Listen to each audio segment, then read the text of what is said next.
ಸ್ನೇಹಿತರೆ ನಮಸ್ಕಾರ. ಹೇಗಿದ್ದೀರಿ ಎಲ್ಲರೂ? ಸ್ನೇಹಿತರೆ, ಚುನಾವಣಾ ಬಾಂಡ್ ಯಾಕೆಂದರೆ ಈಗಾಗಲೇ ಬಹಳಷ್ಟು ಇದು ಏನಂದರೆ ಒಂದು ಬೆಳವಣಿಗೆ ನಡೀತಾ ಇರತಕ್ಕಂಥದ್ದು ಗೊತ್ತಾಯಿದೆ. ಸುಪ್ರೀಂ ಕೋರ್ಟ್ ಚುನಾವಣಾ ಬಾಂಡನ್ನು ಏನಿದೆ, ಯಾರು ಯಾವ ಪಕ್ಷಕ್ಕೆ ಎಷ್ಟು ದೇಣಿಗೆಯನ್ನು ಕೊಟ್ಟರು ಅನ್ನೋದನ್ನು ಅಪ್ಡೇಟ್ ಮಾಡಬೇಕು ಅಂತ ಹೇಳಿಬಿಟ್ಟು ಎಲೆಕ್ಷನ್ ಕಮಿಷನ್ಗೆ ಕೊಡಬೇಕು ಅಂತ ಹೇಳಿಬಿಟ್ಟು ಈಗಾಗಲೇ ತೀರ್ಪನ್ನು ಕೊಟ್ಟಿತ್ತು. ಈ ಒಂದು ತೀರ್ಪು ಐತಿಹಾಸಿಕ ತೀರ್ಪು ಅನ್ನೋ ರೀತಿ ಕೂಡ ಆಯಿತು. ಈ ತೀರ್ಪು ಫೆಬ್ರವರಿ 15ನೇ ತಾರೀಕು ಚಂದ್ರಚೂಡ್ ಅವರ ಒಂದು ನ್ಯಾಯಪೀಠ ಕೊಟ್ಟಿದ್ದಂಥ ಒಂದು ತೀರ್ಪು. ಏಕೆಂದರೆ ಈ ಒಂದು ಏನು ಚುನಾವಣಾ ಬಾಂಡ್ ಹಾಗೆಯೇ ಎಲೆಕ್ಟರಲ್ ಬಾಂಡ್ ಅಂತ ಏನು ಕರಿತೀವಿ, ಇದು ಒಂದು ಯಾವುದೇ ಒಂದು ಸಂವಿಧಾನಿಕವಾಗಿಲ್ಲ. ಹಾಗಾಗಿ ಇದು ಸಂವಿಧಾನಿಕವಾಗಿ ಇರಬೇಕು ಅಂತ ಹೇಳಿಬಿಟ್ಟು ಒಂದು ಸುಪ್ರೀಂ ಕೋರ್ಟ್ ತೀರ್ಪನ್ನು ಕೊಡುತ್ತೆ. ಯಾಕೆ ಈ ಒಂದು ತೀರ್ಪು ಬರುತ್ತೆ ಹಾಗಾದರೆ? ಅಂದರೆ ಯಾವುದೋ ಒಂದು ಪಕ್ಷ ಈಗ ಅಧಿಕಾರದಲ್ಲಿದೆ ಅಂತ ಅಂದರೆ ಕೇಂದ್ರದಲ್ಲಿ ಆ ಪಕ್ಷಕ್ಕೆ ಮಾತ್ರ ಗೊತ್ತಿರುತ್ತೆ ಯಾರು ದೇಣಿಗೆಯನ್ನು ಕೊಟ್ಟರು, ಎಷ್ಟನ್ನು ಕೊಟ್ಟರು, ಯಾರಿಗೆ ಕೊಟ್ಟರು, ಅಂದರೆ ಯಾವ ಪಕ್ಷಕ್ಕೆ ಕೊಟ್ಟರು. ಅಧಿಕಾರ ಇರುವ ಪಕ್ಷಕ್ಕೆ ಎಷ್ಟನ್ನು ಯಾರು ಕೊಟ್ಟಿದ್ದಾರೆ ಅದು ಕೂಡ ಅಧಿಕಾರದಲ್ಲಿರುವವರಿಗೆ ಗೊತ್ತಾಗುತ್ತೆ. ಅಧಿಕಾರದಲ್ಲಿ ಇಲ್ಲದೇ ಇರೋರಿಗೆ ಎಷ್ಟು ಕೊಟ್ಟರು ಅದು ಕೂಡ ಅಧಿಕಾರದಲ್ಲಿರುವವರಿಗೆ ಗೊತ್ತಾಗುತ್ತೆ. ಹಾಗೆ ಏನಾದರೂ ಬೇರೆ ಪಕ್ಷಕ್ಕೆ ಕೊಟ್ಟವರನ್ನು CBI ಅಥವಾ ED ಇದರ ಮುಖಾಂತರ ದಾಳಿ ಮಾಡಿಸಿ ಏನಾದರೂ ಮಾಡಬಹುದು ಅನ್ನುವ ಒಂದು ವಿಷಯಗಳು ಕೂಡ ಇಲ್ಲಿ ಕೇಳಿ ಬರ್ತಿತ್ತು. ಇದೇ ರೀತಿಯಾದಂತಹ ವಿಷಯಗಳು ಕೇಳಿ ಬರ್ತಾ, ಯಾಕೆಂದರೆ ಸರಿಸುಮಾರು ಒಂದು 11,000 ಕೋಟಿಯಷ್ಟು BJPಗೆ ದೇಣಿಗೆ ಬಂದಿದ್ದರೆ ಒಂದು 800 ಕೋಟಿಯಷ್ಟು ಕಾಂಗ್ರೆಸ್ಗೆ ಬಂದಿತ್ತು. ಇನ್ನು ಚಿಕ್ಕ ಪುಟ್ಟ ಅಮೌಂಟ್ ಮಾಮೂಲಿ 1,000 ಕೋಟಿ 2,000 ಕೋಟಿ SPB SBDMK ಈ ಥರ ಎಲ್ಲ ಪಕ್ಷಗಳಿಗೂ ಅಲ್ಲಲ್ಲಿನ ನಾವು ಸ್ಥಳೀಯ ಒಂದು ಪಕ್ಷಗಳಿದೆ, ಪ್ರಾದೇಶಿಕ ಪಕ್ಷಗಳು, ಆ ಪಕ್ಷಗಳಿಗೆ ಕೂಡ ಬಂದಿದ್ದನ್ನು ನೋಡ್ತಿದ್ವಿ. ಹಾಗೆಯೇ ಇಲ್ಲಿ ನಾವು SBIನಿಂದ ಈ ಒಂದು ಚುನಾವಣಾ ಬಾಂಡನ್ನು ಕೊಡಲಾಗತ್ತೆ. ಅಂದರೆ ಅಲ್ಲಿ SBIಗೆ ತಗೊಂಡೋಗಿ ಒಬ್ಬ ವ್ಯಕ್ತಿ ಒಂದು ಪಕ್ಷಕ್ಕೆ ನಾನು ದೇಣಿಗೆಯನ್ನು ಕೊಡ್ತಾ ಇದ್ದೀನಿ ಅನ್ನೋದಾದರೆ ಆ ಒಂದು ಪಕ್ಷಕ್ಕೆ ಕೊಡಬೇಕಾಗತ್ತೆ. ಆದರೆ ಇಲ್ಲಿ ಗೊತ್ತಾಗ್ತಾ ಇದ್ದಿದ್ದು ಈ ಒಂದು ಏನು ಅಧಿಕಾರದಲ್ಲಿ ಇರ್ತಕ್ಕಂಥ ಇತ್ತೀಚೆಗೆ ಅಧಿಕಾರದಲ್ಲಿ ಏನಿದೆ 10 ವರ್ಷದಿಂದ BJPಗೆ ಮಾತ್ರ ಗೊತ್ತಾಗ್ತಾ ಇತ್ತು ಇಲ್ಲಿ ಏನಾಗ್ತಿದೆ ಅಂತ ಹೇಳಿಬಿಟ್ಟು. ಅಂದರೆ ಯಾರಿಗೆ ಕೊಟ್ಟಿದ್ದಾರೆ ಅಂತ. ಯಾಕೆಂದರೆ ಕೇಂದ್ರ ಸರ್ಕಾರದಲ್ಲಿ BJPನೇ ಇದೆ, ಹಾಗಾಗಿ BJPಗೆ ಮಾತ್ರ ಗೊತ್ತಾಗ್ತಿತ್ತು. ಹಾಗೆಯೇ ಈ ಒಂದು ಐತಿಹಾಸಿಕ ತೀರ್ಪು ಏನಿದೆ ಇದು ಫೆಬ್ರವರಿ 15ನೇ ತಾರೀಕು ಬರುತ್ತೆ ಚಂದ್ರಚೂಡ್ ಅವರ ನ್ಯಾಯಪೀಠದಿಂದ ಆದ ನಂತರ ಇಲ್ಲಿ ನೋಡಬಹುದು ಮಾರ್ಚ್ 6ನೇ ತಾರೀಕಿನ ಒಳಗೆ ಚುನಾವಣಾ ಆಯೋಗಕ್ಕೆ ಯಾರ್ಯಾರು ಎಷ್ಟೆಷ್ಟನ್ನು ಯಾವ ಪಕ್ಷಕ್ಕೆ ದೇಣಿಗೆಯನ್ನು ನೀಡಿದ್ದಾರೆ, ಬಾಂಡನ್ನು ಕೊಟ್ಟಿದ್ದಾರೆ ಅಂತ ಹೇಳಿಬಿಟ್ಟು ನೀವು ಚುನಾವಣಾ ಆಯೋಗಕ್ಕೆ ಕೊಡಬೇಕು. ಚುನಾವಣಾ ಆಯೋಗ ಇದನ್ನು ಬಹಿರಂಗಪಡಿಸಬೇಕು ಅಂತ ಕೂಡ ಹೇಳುತ್ತೆ. ಆದರೆ ಇಲ್ಲಿ ನೋಡಬಹುದು SBI ಏನು ಮಾಡುತ್ತೆ ಅಂದರೆ ತಕ್ಷಣಕ್ಕೆ ನಾವು ಕೊಡೋಕ್ಕಾಗಲ್ಲ. ಸುಪ್ರೀಂ ಕೋರ್ಟ್ಗೆ ಒಂದು ರಿಪೋರ್ಟನ್ನು ಕೊಡುತ್ತೆ, ತಕ್ಷಣಕ್ಕೆ ನಾವು ಕೊಡೋಕ್ಕಾಗಲ್ಲ. ಎಲೆಕ್ಷನ್ ಎಲ್ಲವೂ ಮುಗೀಲಿ, ಎಲೆಕ್ಷನ್ ಮುಗಿದ ಮೇಲೆ ಜೂನ್ 30ನೇ ತಾರೀಕಿನ ಒಳಗೆ ನಾವು ಇದನ್ನು ಏನಿದೆ ಚುನಾವಣಾ ಬಾಂಡ್ ಇದು ಯಾರ್ಯಾರು ಎಷ್ಟೆಷ್ಟು ದೇಣಿಗೆಯನ್ನು ಯಾವ್ಯಾವ ಪಕ್ಷಕ್ಕೆ ಕೊಟ್ಟರು ಅನ್ನೋದನ್ನು ಕೊಡ್ತೀವಿ ಅಂತ ಹೇಳಿಬಿಟ್ಟು. ಆದರೆ ಇಲ್ಲಿ ಈಗ ಮೊನ್ನೆ ನಾವು ನೋಡಿದಾಗ ಯಾವಾಗ ಮೊನ್ನೆ ಮಂಗಳವಾರ ಈ ಒಂದು ಚುನಾವಣಾ ಬಾಂಡ್ ಯಾರು ಎಷ್ಟನ್ನು ದೇಣಿಗೆ ಕೊಟ್ಟಿದ್ದಾರೆ ಅನ್ನೋದನ್ನ ಕೊಡಲೇಬೇಕು ಅಂತ ಸೋಮವಾರ ಚಂದ್ರಚೂಡ್ ಅವರ ನ್ಯಾಯಪೀಠ ಒಂದು ತೀರ್ಪನ್ನು ನೀಡುತ್ತೆ.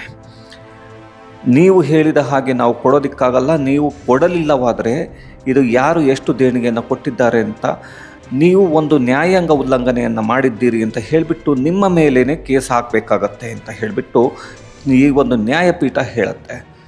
ಈ ಸುಪ್ರೀಂ ಕೋರ್ಟ್ನ ತೀರ್ಪು SBI ಅವರಿಗೆ ಬಹಳಷ್ಟು ಒಂದು ಗೊಂದಲವನ್ನು ಕೂಡ ತಂದಿಡುತ್ತೆ. ಯಾಕೆಂದರೆ ನೋಡಬಹುದು ಅದು ಎಲ್ಲೂ ಇರಲ್ಲ, SBI ಹತ್ರ ಮಾತ್ರ ಇರುತ್ತೆ. SBIನ 29 ಬ್ರ್ಯಾಂಚ್ಗಳಲ್ಲಿ ಇದು ಎಲೆಕ್ಟ್ರಲ್ ಬಾಂಡ್ನ ತೆಗೆದುಕೊಳ್ಳೋದಕ್ಕೆ ಪರ್ಮಿಷನ್ ಇದ್ದಂಥದ್ದು ಅವ್ರ ಹತ್ರ ಇರುತ್ತೆ. ನೀವು ಎಲ್ಲವನ್ನು ಸೇರಿಸಿ ಕೊಡಿ ಅಂತ ಹೇಳ್ತಿಲ್ಲ. ಯಾವ ಪಕ್ಷಕ್ಕೆ ಯಾರ್ಯಾರು ಎಷ್ಟೆಷ್ಟನ್ನು ಕೊಟ್ಟಿದ್ದಾರೆ ಅನ್ನೋದು ಅವರು ಕೊಟ್ಟಿರ್ತಕ್ಕಂಥ ಡಾಕ್ಯುಮೆಂಟ್ಸ್ ನಿಮ್ಮ ಹತ್ರನೇ ಇರುತ್ತೆ, ಕೊಟ್ಟಿರ್ತಕ್ಕಂಥ ಹಣ ಕೂಡ ನಿಮ್ಮ ಹತ್ರನೇ ಇರುತ್ತೆ. ಕೊಡೋದಕ್ಕೇನು ತೊಂದರೆ ಅಂತ ಹೇಳಿಬಿಟ್ಟು ಸುಪ್ರೀಂ ಕೋರ್ಟ್ ಕೇಳುತ್ತೆ. ನಮಗೆ ನಾಳೆ ಸಂಜೆಯ ಒಳಗೆ ನೀವು ಇದನ್ನು ಕೊಡಬೇಕು ಅಂತ ಹೇಳಿಬಿಟ್ಟು ಸೋಮವಾರ ಈ ಒಂದು ಸುಪ್ರೀಂ ಕೋರ್ಟ್ ತೀರ್ಪನ್ನು ಕೊಡುತ್ತೆ, ಎಚ್ಚರಿಕೆಯನ್ನು ಕೂಡ ಕೊಡುತ್ತೆ. ತೀರ್ಪು ಅನ್ನೋದಕ್ಕಿಂತ ಅದು ಎಚ್ಚರಿಕೆಯನ್ನು ಕೊಡುತ್ತೆ. ಕೊಟ್ಟುಬಿಟ್ಟು ನಾಳೆ ಕೊಡಬೇಕು. ಶುಕ್ರವಾರ ಅಂದರೆ 15ನೇ ತಾರೀಕು ಸಂಜೆಯ ಒಳಗೆ ಈ ಒಂದು ಎಲೆಕ್ಷನ್ ಕಮಿಷನ್ನ ವೆಬ್ಸೈಟ್ನಲ್ಲಿ ಯಾರ್ಯಾರು ಯಾವ್ಯಾವ ಪಕ್ಷಕ್ಕೆ ಎಷ್ಟೆಷ್ಟು ಕೊಟ್ಟಿದ್ದಾರೆ ಅಂತ ಹೇಳಿಬಿಟ್ಟು ಪ್ರತಿಯೊಬ್ಬ ನಾಗರಿಕನಿಗೂ ಗೊತ್ತಾಗುವ ಹಾಗೆ ಇದು ಎಲೆಕ್ಟ್ರಲ್ ಬಾಂಡ್ನ ವಿಷಯಗಳು ಅಲ್ಲಿ ಬರಬೇಕು, ಪ್ರತಿಯೊಬ್ಬ ನಾಗರಿಕರು ಕೂಡ ನೋಡುವ ಹಾಗಿರಬೇಕು. ಏಕೆಂದರೆ ನಾಗರಿಕರಿಗೆ ಗೊತ್ತಾಗದ ಹಾಗೆ ಕದ್ದು ಮುಚ್ಚಿ ಮಾಡುವುದು ತಪ್ಪಾಗುತ್ತೆ ಅನ್ನೋದನ್ನು ಸುಪ್ರೀಂ ಕೋರ್ಟ್ ಕೂಡ ತಿಳಿಸುತ್ತೆ. ಹಾಗೆಯೇ ಸ್ನೇಹಿತರೆ, ಇದು ಏಕೆ ಇಷ್ಟೊಂದೆಲ್ಲ ದೊಡ್ಡದಾಗಿ ನಡೀತಾ ಇದೆ ಅಂದರೆ, ಸರಿಸುಮಾರು 11,000 ಕೋಟಿ ಕಳೆದ ಇಷ್ಟು ಏನು ನಾವು ನೋಡ್ತಿದ್ವಿ, ಈ ಒಂದು BJP ಅಧಿಕಾರಕ್ಕೆ ಬಂದ ನಂತರ 11,000 ಕೋಟಿ BJPಗೆ ಬಂದಿದ್ದರೆ ಸರಿಸುಮಾರು 800 ಕೋಟಿ ಇದಕ್ಕೆ ಬಂದಿರತಕ್ಕಂಥದ್ದು ಕಾಂಗ್ರೆಸ್ಸಿಗೆ, ಹಾಗೆಯೇ DMKಗೆ ಒಂದು 400 ಕೋಟಿ, ಈ ಥರ ಬಹಳಷ್ಟು ಅಮೌಂಟ್ಗಳು ಆಯಾ ಪಕ್ಷಕ್ಕೆ ಅವರವರಿಗೆ ತೋಚಿದ ಪಕ್ಷಕ್ಕೆ ಕೊಟ್ಕೊಂಡು ಹೋಗಿದ್ದಾರೆ. ಯಾವ್ಯಾವ ಬಿಸ್ನೆಸ್ ಮ್ಯಾನ್ಗಳು ಕೊಟ್ಟಿದ್ದಾರೆ ಗೊತ್ತಿಲ್ಲ. ಯಾತಕ್ಕಾಗಿ ಇದು ಈಗ ಚುನಾವಣಾ ಬಾಂಡ್ ಬೇಕೇ ಬೇಕು ಅಂದರೆ, ಸಂವಿಧಾನದಲ್ಲಿ ಪ್ರತಿಯೊಂದು ವಿಷಯವೂ ನಾಗರಿಕರಿಗೆ ಗೊತ್ತಿರಬೇಕು ಅಂತ ಇದೆ. ಅಂದರೆ ಪ್ರಜೆಗಳೇ ಇಲ್ಲಿ ಪ್ರಜಾಪ್ರಭುತ್ವದಲ್ಲಿ ಪ್ರಭುಗಳು ಅನ್ನೋದು ಎಲ್ರಿಗೂ ಗೊತ್ತಿದೆ. ಈ ವಾಕ್ಯವನ್ನು ಓದೇ ಇರ್ತೀವಿ. ಹಾಗಾಗಿ ಅಲ್ಲಿ ಪ್ರಜೆಗಳಿಗೆ ಏನೊಂದು ಎಲ್ಲವನ್ನು ಮುಚ್ಚಿಡಬೇಕು ಗೌಪ್ಯವಾಗಿ ಅಂತ ಹೇಳಿಬಿಟ್ಟು 2017 ಹಾಗೆಯೇ 18ರಲ್ಲಿ ಏನು ಕೇಂದ್ರ ಸರ್ಕಾರ ತಗೊಂಡು ಬರುತ್ತೆ, ಈ ವಿಷಯಗಳು ಯಾರು ಯಾವ ಪಕ್ಷಕ್ಕೆ ಎಷ್ಟು ದೇಣಿಗೆಯನ್ನು ಕೊಟ್ಟರು ಅನ್ನೋದು ಹೊರಗೆ ಗೊತ್ತಾಗಬಾರ್ದು, ಅಂದರೆ ಬೇರೆಯವರಿಗೆ ಗೊತ್ತಾಗಬಾರ್ದು, ಇದನ್ನು ಗೌಪ್ಯವಾಗಿ ಇಡಬೇಕು ಅಂತ ಹೇಳಿಬಿಟ್ಟು ಕೇಂದ್ರ ಸರ್ಕಾರ ಈ ಒಂದು ಸೂಚನೆಯನ್ನು ಹೊರಡಿಸುತ್ತೆ. ಆದರೆ ಅದರ ಪ್ರಕಾರ ಒಂದು SBI ಏನು ಅದೇ ರೀತಿ ನಡ್ಕೊಂಡು ಹೋಗ್ತಾ ಇರುತ್ತೆ. ಈಗ ಆ ಕೇಸ್ ಏನಿತ್ತು ಸುಪ್ರೀಂ ಕೋರ್ಟ್ ಅಂಗಳಕ್ಕೆ ಹೋಗುತ್ತೆ. ಸುಪ್ರೀಂ ಕೋರ್ಟ್ನಲ್ಲಿ ಚಂದ್ರಚೂಡ್ ಅವರ ಒಂದು ನ್ಯಾಯಪೀಠ ಸರಿಯಾಗಿ ಕ್ಲಾಸನ್ನು ತಗೊಂಡು ಈ ಒಂದು ಕೇಂದ್ರ ಸರ್ಕಾರ ಹಾಗೆಯೇ SBI ಇಬ್ಬರಿಗೂ ತಗೊಂಡು ಈಗ ಹೇಳಿರೋದು ನೀವು ಕೊಡಬೇಕು ಅಂತ. ಈಗಾಗಲೇ ಮಂಗಳವಾರ ಒಂದು SBI ನಾವು ಕೊಡೋದಕ್ಕೆ ಆಗಲ್ಲ ಅಂತ ಹೇಳಿದ್ದು ಮಂಗಳವಾರ ಕೊಟ್ಬಿಟ್ಟಿದ್ದಾರೆ. ಈ ಒಂದು ಚುನಾವಣಾ ಆಯೋಗಕ್ಕೆ ಈಗಾಗಲೇ ಕೊಟ್ಬಿಟ್ಟಿದ್ದಾರೆ. ಆದರೆ ಕೊಡೋದಕ್ಕೆ ಆಗಲ್ಲ ಅಂದಮೇಲೆ ಚುನಾವಣಾ ಆಯೋಗಕ್ಕೆ ಮತ್ತೆ ಹೇಳಿದ ಮೇಲೆ, ಕೋರ್ಟ್ ಹೇಳಿದ ಮೇಲೆ ಒಂದೇ ದಿನದಲ್ಲಿ ಹೇಗೆ ಕೊಡೋದಕ್ಕಾಯಿತು? ಜೂನ್ 30ರವರೆಗೂ ಕೊಡೋದಕ್ಕೆ. ಹಾಗಾದರೆ ಇದರ ಹಿಂದೆ ಯಾವುದೋ ಕೈವಾಡ ಇದೆ ಅಂತ ಅಲ್ಲಿಗೆ ಅರ್ಥ ಆಗುತ್ತೆ. ಇದರ ಹಿಂದೆ ಯಾವುದೋ ಒಂದು ಅಧಿಕಾರ ನಿಜವಾಗ್ಲೂ ಬಳಕೆ ಆಗಿದೆ ಅನ್ನೋದು ಕೂಡ ಗೊತ್ತಾಗುತ್ತೆ. ಹಾಗಾಗಿ ಸ್ನೇಹಿತರೆ, ಇಲ್ಲಿ ಪ್ರತಿಯೊಂದನ್ನು ಕೂಡ ತಿಳಿದುಕೊಳ್ಬೇಕು. ಹಾಗೆಯೇ ಇಲ್ಲಿ ಒಂದು ರೀತಿ ಕೇಂದ್ರ ಸರ್ಕಾರಕ್ಕೆ ಹಿನ್ನಡೆ ಆಗಿದೆ ಅಂತಲೇ ಹೇಳ್ಬೋದು. ಯಾಕೆಂದರೆ ಈ 6,000 ಕೋಟಿ ಎಲ್ಲಿಂದ ಬಂತು, ಹೇಗೆ ಬಂತು ಅನ್ನೋದು ಗೊತ್ತಾದರೆ ಇಲ್ಲಿ ಅದರ ಮೇಲೆ ಏನೆಲ್ಲ ಆಗುತ್ತೆ. ಹಾಗೆಯೇ ಶುಕ್ರವಾರದವರೆಗೆ ವೆಯ್ಟ್ ಮಾಡಿದರೆ, ನಾವು ಕಾಯ್ದು ನೋಡಿದರೆ ಶುಕ್ರವಾರ ಸಂಜೆ ಚುನಾವಣಾ ಬಾಂಡ್ ಯಾರ್ಯಾರು ಎಷ್ಟೆಷ್ಟನ್ನು ಕೊಟ್ಟಿದ್ದಾರೆ, ಯಾವ ಪಕ್ಷಕ್ಕೆ ಅನ್ನೋದು ಗೊತ್ತಾಗ್ತಾ ಹೋಗುತ್ತೆ.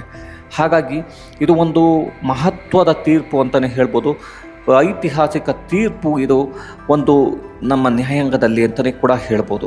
ಯಾಕೆಂದರೆ ಪ್ರಜೆಗಳಿಗೆ ಎಲ್ಲ ವಿಷಯವನ್ನು ತಿಳಿಸಬೇಕು ಅಂತಕ್ಕಂಥ ಕೊಟ್ಟಿರ್ತಕ್ಕಂಥ ಒಂದು ತೀರ್ಪೇನಿದೆ ಸುಪ್ರೀಂ ಕೋರ್ಟ್, ಇದು ಯಾರ್ಯಾರು ಎಷ್ಟೆಷ್ಟನ್ನು ಕೊಟ್ಟಿದ್ದಾರೆ ಅನ್ನೋದು ಇದು ಬಹಳಷ್ಟು ಉತ್ತಮವಾಗಿ ಬೇಕಾಗಿರ್ತಕ್ಕಂಥದ್ದೇ. ಹಾಗಾಗಿ ನೋಡೋಣ ಯಾರು ಎಷ್ಟನ್ನು ಕೊಟ್ಟಿದ್ದಾರೆ ಅಂತ ಹೇಳಿಬಿಟ್ಟು ಶುಕ್ರವಾರ ಸಂಜೆ ಏನು ನಾವು ಎಲೆಕ್ಷನ್ ಕಮಿಷನ್ನ ಒಂದು ವೆಬ್ಸೈಟ್ನಲ್ಲಿ ಒಂದು ಪ್ರಕಟವಾಗುತ್ತೆ. ಸರಿಯಾದ ರೀತಿಯಲ್ಲಿ SBI ಕೊಟ್ಟಿದ್ದರೆ ಅದು ಪ್ರಕಟವಾದಾಗ ಗೊತ್ತಾಗುತ್ತೆ ಯಾರ್ಯಾರು ಎಷ್ಟೆಷ್ಟು ಕೊಟ್ಟಿದ್ದಾರೆ, ಯಾವ ಕಂಪನಿಗಳು ಎಷ್ಟನ್ನು ಕೊಟ್ಟಿದ್ದಾರೆ, ಯಾರಿಗೆ ಸಪೋರ್ಟನ್ನು ಮಾಡಿ ಯಾರ್ಯಾರ ಹತ್ರ ಎಷ್ಟೆಷ್ಟು ದೇಣಿಗೆಯನ್ನು ತೆಗೆದುಕೊಂಡಿದ್ದಾರೆ ಅಂತ ಹೇಳಿಬಿಟ್ಟು ಬಹಳಷ್ಟು ಸುಲಭವಾಗಿ ಗೊತ್ತಾಗುತ್ತೆ. ಹಾಗಾಗಿ ಕಾಯ್ದು ನೋಡಬೇಕಾಗತ್ತೆ. ಶುಕ್ರವಾರ ಸಂಜೆಯವರೆಗೂ ವೆಬ್ಸೈಟ್ನಲ್ಲಿ ಬರೋವರೆಗೂ, ವೆಬ್ಸೈಟ್ನಲ್ಲಿ ಬಂದ ನಂತರ ಯಾರ್ಯಾರು ಯಾವ್ಯಾವ ಪಕ್ಷಕ್ಕೆ ಎಷ್ಟೆಷ್ಟನ್ನು ಕೊಟ್ಟಿದ್ದಾರೆ ಅಂತ ಹೇಳಿಬಿಟ್ಟು ನಾನು ಹೇಳ್ತೀನಿ. ಅಲ್ಲಿಯವರೆಗೂ ಧನ್ಯವಾದಗಳು. ವಿಡಿಯೋವನ್ನು ನೋಡಿದ್ದಕ್ಕಾಗಿ ಥ್ಯಾಂಕ್ ಯು ವೆರಿ ಮಚ್ ಸ್ನೇಹಿತರೆ.